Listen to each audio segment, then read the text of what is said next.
বিয়ের পরে শুধু বরকত আর বরকত। কেন বরকতটা আসে?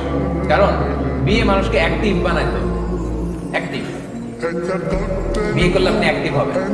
কারণ বিয়ের আগে আপনি একা, যেখানে মনে চায় থাকতে পারেন, যেখানে মনে চায় শুইতে পারেন, খাইতে পারেন। বিয়ের পরে দুইজন। এখন তো যেখানে থাকা যায় না সেখানে। একটা যদি বেবি হয় তখন তো আরো অনেক কিছু লাগে। যদি থাকে দুই পা, যেটা খুশি সে থাকা। যদি হয় চার পা,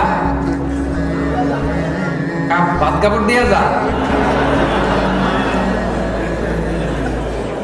আর যদি হয় ছয় পা, সাথে করে নিয়ে যা। দেখছেন অবস্থা? তো দেখেন, আমার দায়িত্ববোধ বেড়ে গেল, রেসপন্সিবিলিটি বেড়ে যায়। একা একা যেখানে থাকি, খাই ঘুমাই।